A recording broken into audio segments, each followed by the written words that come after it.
what is it? The main thing I got from it was like this sense of feeling seen and validated. Well, why does it have to be this way? This book was placed in my hand for this moment. Insightful, learned a lot, wrote some quotes that I'm ready to like paint on my wall. I love this book! That we just kind of pull out some of the big themes that we see and talk about a few different ones. I apologize if most of my contribution has K-pop references.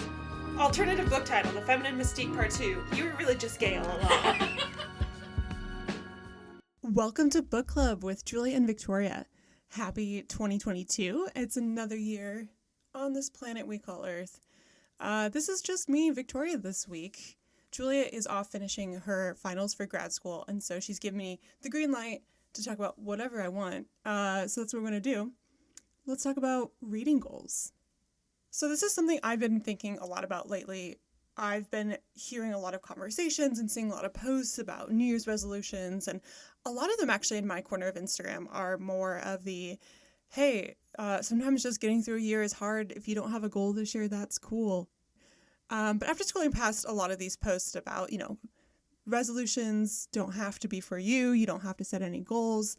Then I come across some of my favorite bookstagrammers who are posting like triple-digit reading goal numbers, like 100 books in a year, or there's a post about a huge TBR reading shelf, all these books that someone owns that they haven't read, and a caption proclaiming their like commitment to reading through X% of those books.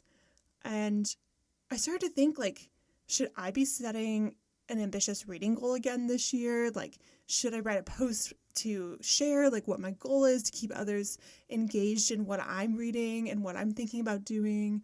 And it kind of brought up these questions like, oh, do I even read enough? Like, man, like triple digit reading goals, like I'm not even halfway there. And am I bookish enough to even exist in this corner of Instagram? Okay. So as soon as I find myself asking questions like, am I good enough? That's when my brain is like, let's step back. Put the phone down, get a snack, drink some water, call a friend. Thank you, Julia. We talked for 2.5 hours yesterday about some of this. And maybe let's reframe what I'm thinking right now. So that's where I'll be sharing this episode. Some thoughts and feelings about creating reading goals. If you want to set a reading goal, if you want to set a specific number, awesome. Like, go for it. Tell me about it. I love to talk about this stuff. Like, that's what I'll be doing for the rest of this episode. So by no means, I'm not trying to shit on your goal or your resolution this year. Just sharing some feelings and thoughts about my own relationship with goal setting when it comes to reading. And if you don't want to set a reading goal at all, like, that's also awesome. There's no need to pressure yourself to set or achieve a reading goal.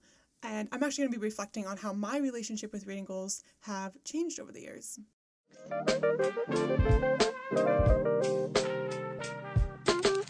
So here's a little reading story about myself. Maybe you relate. We'll see. So I was flying through the end of a book. And this is a book that was not meant for speed reading. I had spent several months reading this book. But the last chapter, I was like rushing through the conclusion, rushing through the epilogue. Why? It was December 25th, and I had less than a week left to hit my 2021 reading goal. So from December 23rd to the 29th, so like only a week, 7 days, I finished 5 books. This is not a brag. For someone who finishes on average 3 books per month, that's my regular pace. This was a lot of reading, and I wasn't sure I liked it. Okay, so this is like a how did we get here moment.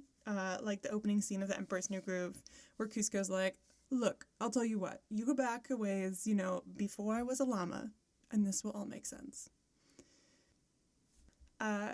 If you've listened to this podcast a bit, you kind of know, I'm kind of the list-making, goal-setting, very achievement-oriented person, and it probably comes to no surprise that I set a reasonably ambitious reading goal for 2021, and I was set out to hit it.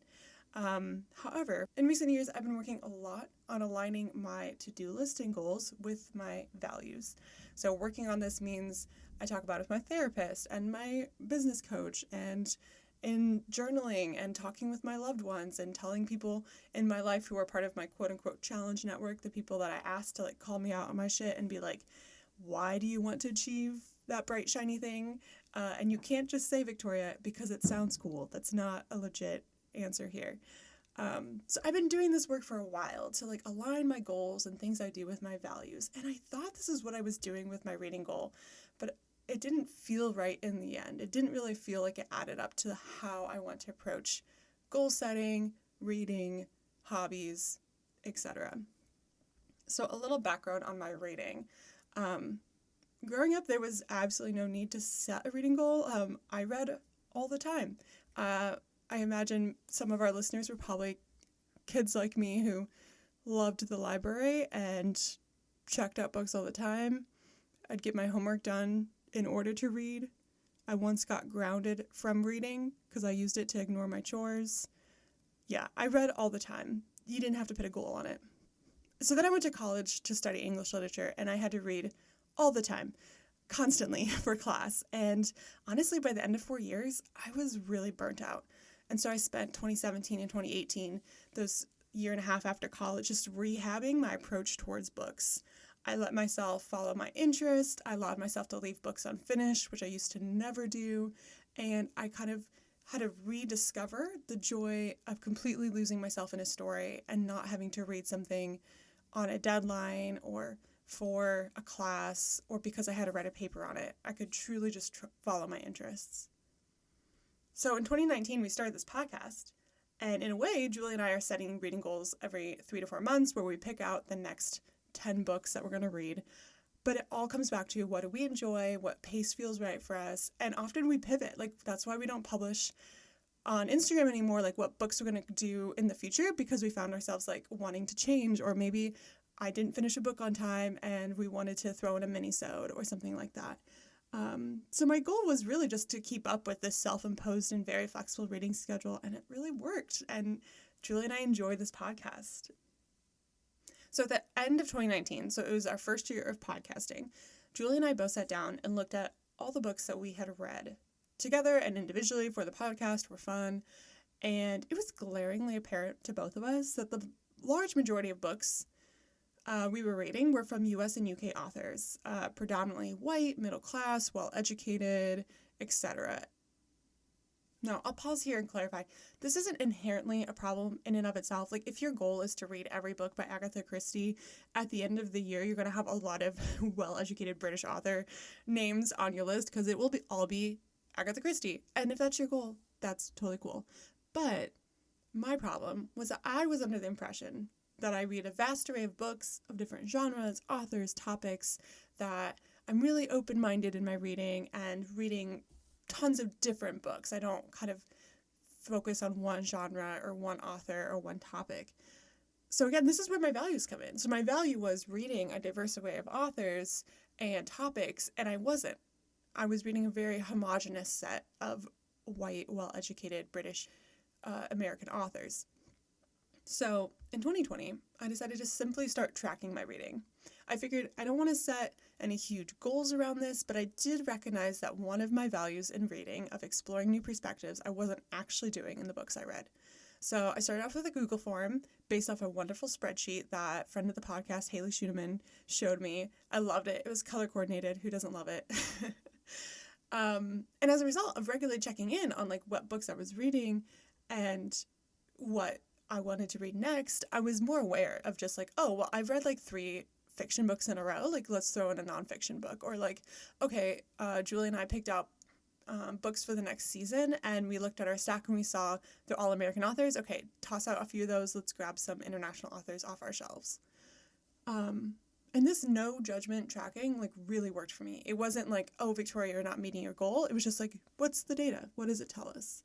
And I really surprised myself, and I read 42 books that year, which was like way more than I thought I would, especially considering like pandemic. So in 2021, I learned about a cool new tool that had just come out called the StoryGraph. I highly recommend. If you like tracking books, it's a cool app.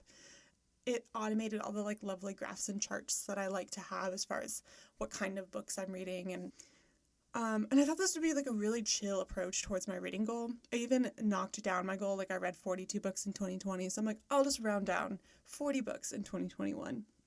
And almost all year, I was like 3 books behind, and I'm like, I don't care. This is just a tracking. Like, it's just data. But then, as we heard, at the end of December 2021, I'm flying through books because, like, oh, I guess I really did actually care about my reading goal. And it was as if I wouldn't get a chance to, like, finish reading these books after the clock struck midnight on New Year's Eve. So yeah, here we are at 2022. And the stress of trying to finish a specific number of books is something that I don't want to repeat. Maybe it really works for you. Maybe you like that number. Maybe it's not stressful. It's just fun, and that's awesome. Hold to your reading goals that work for you. But for me, racing to the end of a book for completion's sake was not how I wanted to read. So this year, I'm trying something a little new. I'm picking a few of the StoryGraph challenges. They have two that I was particularly interested in. One is Reads the World, so it's like 10 different countries, read a book by an author from those countries, and a genre challenge, which kind of will break me out of some of my habits of, focusing in on one genre or on one country of authors, like America or the UK. So that's my attempt to kind of balance my desire to track what I'm reading, expand my reading list beyond, another sad white woman, which is a lot of the books I read. Not saying I won't allow myself to read those kind of books still, but just, mixing it up, adding in some new perspectives and learning about new authors and new points of view and new topics that maybe I wouldn't have otherwise considered. So catch me in 12 months. We will see where we're at and how this went. But that's kind of where I landed. I wanted to balance the idea of having a goal and tracking things because I do enjoy that with my values of expanding the types of books I read without putting pressure on the number of books I read.